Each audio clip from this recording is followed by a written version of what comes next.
What's up, YouTubers? This is your boy Big Metroid Fan 9 coming to you with another video game review. And in this review, I'm going to talk about the game The Thing, which was released on the PlayStation 2, Xbox, and PC by Konami, Black Art Games, and Computer Artworks. And this game is a sequel to the movie John Carpenter's The Thing with Kurt Russell. Now, there is another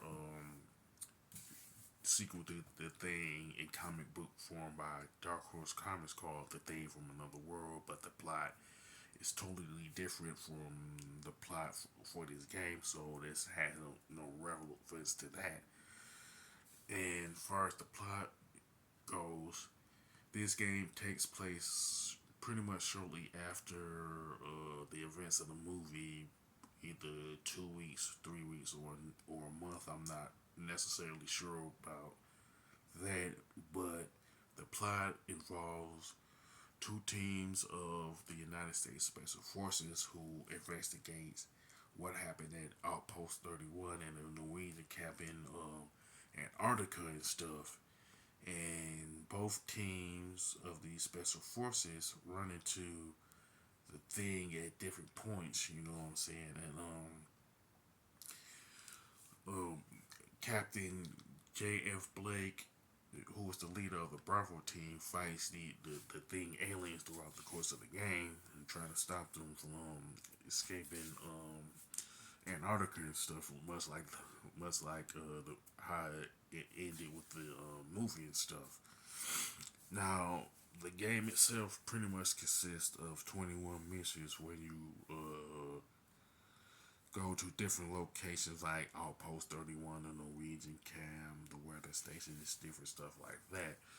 Now, as far as weapons are concerned, you use a flamethrower, blowtorch, a pistol, an SMG, sniper rifle, grenade launchers, a shotgun, an MP5, and stuff like that.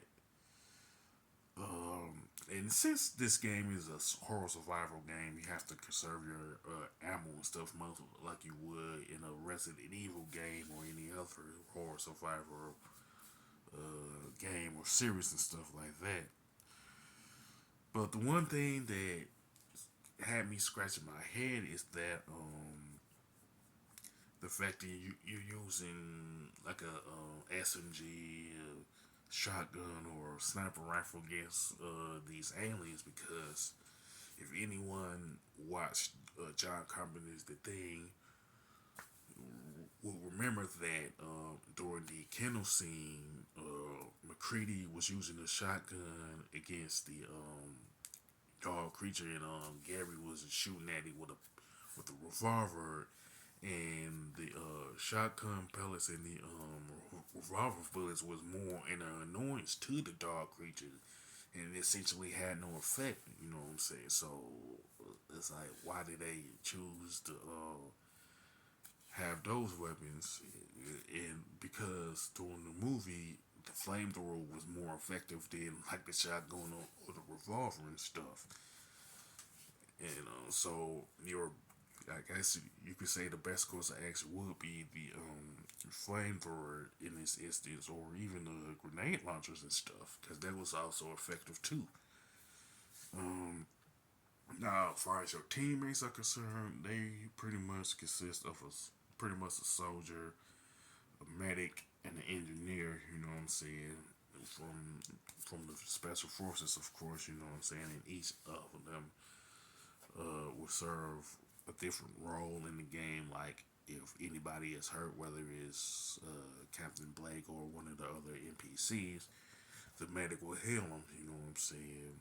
And the engineer will pretty much fix anything like electronical and stuff like that, like fuse boxes and stuff like that, and circuit breakers and things of that nature. You know what I'm saying?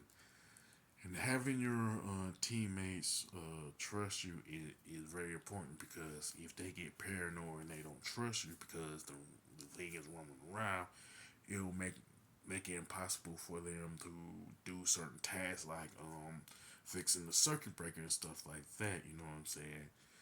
And one thing you do want to do is try not to stay out doing outside for any length of time because your health will go down. You know what I'm saying? What they do is not necessarily harp on the environmental danger, but they do present it as a real danger, much like they did in John Carpenter The Thing. You know what I'm saying?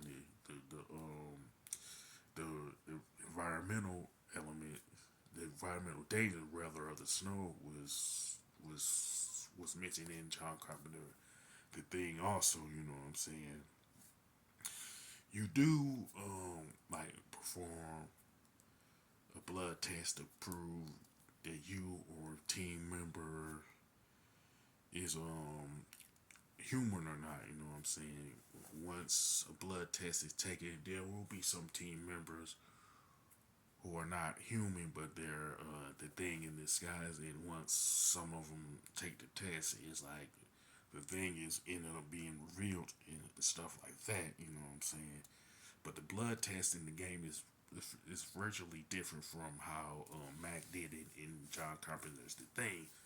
You know what I'm saying? And one thing worth noting is that John Carpenter himself voiced a character in the game called Dr. Sean Fairway. You know, now the graphics and design are decent with some pretty good color palettes, but in all honesty, it does show its age, but it's not like outright awful or anything. But it's kind of on the mediocre side because it shows its age and stuff like that. Now, as far as the controls and gameplay, they're pretty good and got a decent variety of weapons that you can use to dispatch the thing. Despite me mentioning the bullets are more of an annoyance to the thing and stuff like that, you know what I'm saying? Now, the soundtrack is pretty good too, and it fits the tone of the game, much like the soundtrack for the movie by Ennio Morricone fits the tone of the movie. You know what I'm saying? Now, one thing that is worth mentioning is that, as far as the gameplay and stuff like that, and the connection with that, is that the team members will help you out, but it does get frustrating if they are paranoid. You know what I'm saying? Stuff like that. You know. And another thing that had me scratching my head is that the fact that McCready somehow survived the events of the movie, considering that there was a snowstorm that lasted during the last 10 minutes. I say last 15 to 30 minutes of the movie, which within the context of the movie, it was um, like 6 7 hours by the time the movie ended. So because of that, it would have reached. It was mentioned that it was going to reach 100 below.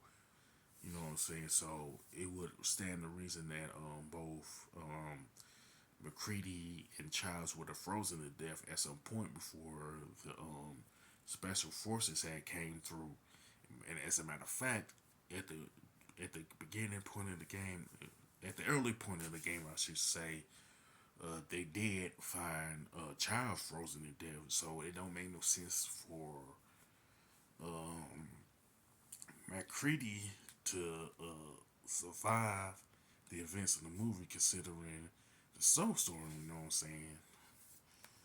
But despite that particular continuity flaw with the movie in the graphics, like showing his age and stuff, um, the theme video game is actually a pretty decent game overall. You know what I'm saying? And if you're like a fan of the movie, you know what I'm saying, you most likely will enjoy the game and stuff like that. As far as the score, I would give it an 8 out of 10. You know what I'm saying? With that being said, you can sound off in the comment section about the thing, video game. You can even talk about the movie if you want. You know, With that being said, if you like this video, don't hesitate to click the thumbs up button. Don't forget to subscribe and hit that bell notification button. This is your boy Big Metroid Fan 9 signing off.